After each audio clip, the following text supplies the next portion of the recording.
Crime and panhandling are hurting local businesses. Nashville area store manager says, we're losing customers.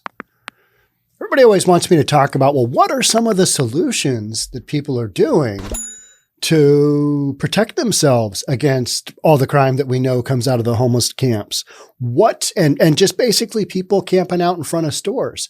You're going to want to see what this cell phone business owner, store owner is doing outside of Nashville.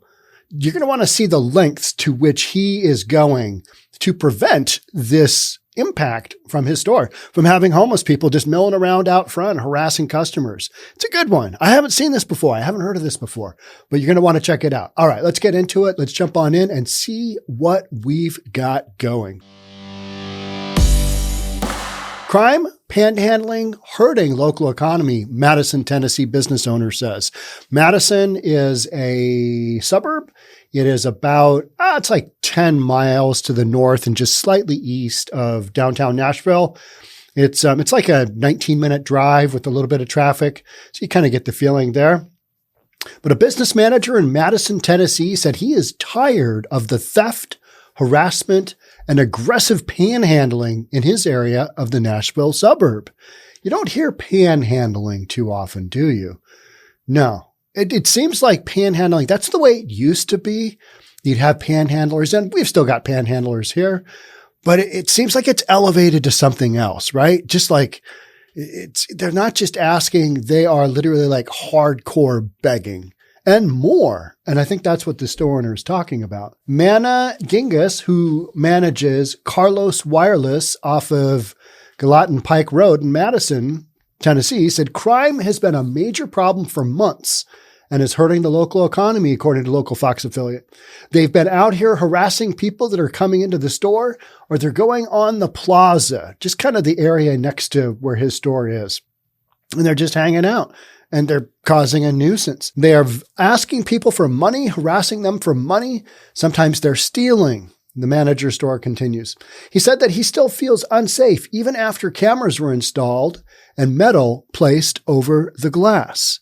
This is something we've been talking about in lots of major metropolitan areas, right? And Tennessee isn't immune. You got a downtown area in Tennessee. You're going to have a handful of these folks. You're just not going to have the same numbers that you see in like a Portland or a Seattle, right? Because Tennessee, this is nowhere near the West Coast, but you've still got this influence. Because of the nighttime safety concerns, Gingus said that he closes his store an hour earlier than he did before. This is something we talk about all the time. That store owners, just reducing their hours of business, because when the lights go out, when that big ball in the sky turns down to black, that's when all the stuff happens, right? That's when all the activity happens. Not all of it, because there's some stuff that happens like, just broad daylight. You've got these crazy people coming in and they just don't care. They're just like, well, it's noon. Just need to steal some stuff. Got to get my next fixed. Customers, they sit in the cars waiting for them to leave because they're afraid to come in the stores. They step out of the car. We're losing customers that way, Gingus said. So he's concerned about people pulling up, and picture like a 7-Eleven. I know I talk about 7-Eleven all the time because it's such an easy image for all of us to imagine. You pull up in front of your 7-Eleven and you've got a bunch of homeless people out in front. You're going to be like, you're going to have that sketch type look, right? You're going to go, okay, what do we got going on here? Do we thread the gauntlet of going in the front door? All right, once I can get in there, I'm going to be okay. But you know that feeling, and you've driven up to a store. You've driven up to that 7-Eleven. Well, maybe you haven't. Maybe you live in Narnia somewhere. I don't know. But I do all the time. I pull up and I'm like, oh man, is this guy going to hit me up for money? Because I'm just feeling kind of pissed off today. I might unload on him. It's not his problem and it's not my problem, but it's kind of more his problem than mine because he's going to ask me for money. And I'm just going to be like, no, we're not doing that. And then you've got a situation like what we're talking about. You're pulling up to the 7-Eleven and people are like, okay, I need to get inside of that store because I need to buy something. I need to get something. I need to, just life. You need to get to your cell phone store because, cell phones are everything now, right? So Do you thread the gauntlet of the homeless people out in front, or do you move on to another store that doesn't have that kind of influence, if that's even available, if that's even a thing?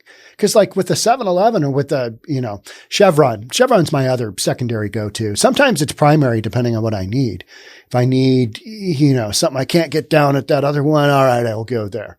So, you're faced to make this decision of, I don't want to go in that store because I don't want to go past all those people because it doesn't look safe. They look sketchy. They're going to harass me. They're going to ask me for money. I don't feel like dealing with that. Let's hit reverse. Let's go down to the next store, if that's even a thing. So one of the, and this is kind of wild, one of the solutions that this guy came up with, this is literally a tweet. This is something you don't see every day. A store manager putting engine oil outside of his store to keep homeless people from hanging around because he says the harassment and crime in Madison has gotten out of control. Well, I bet you the harassment in Madison is minor in comparison to what we deal with out here on the West Coast. Minor. It's a free-for-all here. In Seattle, Portland, LA, it's a free-for-all. It's just like we've kind of given up and they've taken over a lot of those areas. Talk about being in Ballard. Last time I was in Ballard, I went to a 7-Eleven there. It was pretty early in the morning. I can't remember what I was doing, something with my boat or something. And, I had to walk past this guy just totally passed out in front of one of the doors at 7-Eleven. He just looked like he'd rolled in human feces. Maybe he had. His pants weren't really on. The whole thing was just like, oh, this is not good.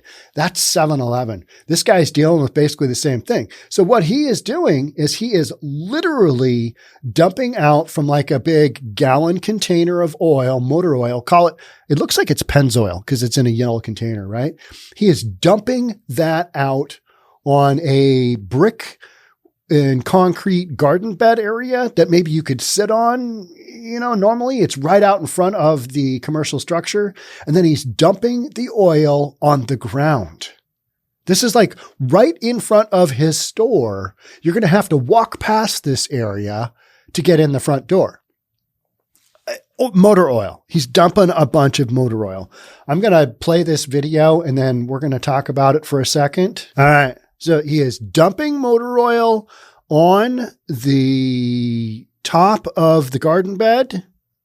And it's a very quick video. He's already dumped motor oil all over the ground. And now he's dumping it along the ridge of kind of this garden bed. So you wouldn't want to sit there. You wouldn't want to sit there. Just to the left of this is literally the front door, the two glass doors. And above this little garden bed area thing that's also got, I believe, what is a gas meter. It's got a gas meter in there. And then they've built this bed around it. It's got a Fanta can in there. And he's like just taking a big can of oil and just dumping it on there. I mean, if you pulled up and saw that, you'd be like, oh, is he sealing up the concrete? Well, that's a very dark sealant that he is dealing with. That doesn't appear to be sealed. That's really dark. And you can see where he's done this before because you've got oil spilling over onto the front of the brick. Now, those are some drastic measures. Everybody always asks me, well, what are people doing? Well, this guy is literally dumping motor oil to keep people from sitting there or placing their stuff there or just going in that area. Because you take one look at this, that oil is going to come into his shop. It's going to come into his shop on the ground. So, people are going to put their stuff on this. They're going to bring this in. What a mess. What a mess. Well, what I'm saying is that a shop owner is so desperate to keep folks out that he's willing to do damn near anything, including dumping motor oil on his place of business to keep the riffraff out. That's wild. That is an aggressive approach. I would never have thought of that one. It probably works because I wouldn't go anywhere near this. It looks like, it looks like an oil change gone absolutely haywire, right? Just oil everywhere. Just kind of poured out. That's because the guy poured oil out everywhere, right? Just absolutely kind of mind blowing. But these are the lengths to which business owners, and it may not be mind blowing for you, but if I'm thinking about, I want my business to look really nice and I want people to be encouraged to come in, dumping motor oil out front. Yeah, that's not on my list of things to make business more visually appealing, right? Right? But this is how bad it's gotten in Madison, Tennessee. This is what this guy's doing. That's wild stuff. All right, let's continue the story here and see what we got going on. Gingus, motor oil man, said Metro Police presence has improved since the story in August, but he wishes even more would be done, such as better lighting on the streets and in the parking lot. Yes, but the bottom line is you've got a very aggressive homeless population just about everywhere. People have gotten, used to thinking of, well, we're homeless, therefore we can ask for money and we can just harass people and this is okay. And we can pitch our tents anywhere we want. And we're just going to go down that road. Somehow we got in this thing where pushback on the homeless is not a thing.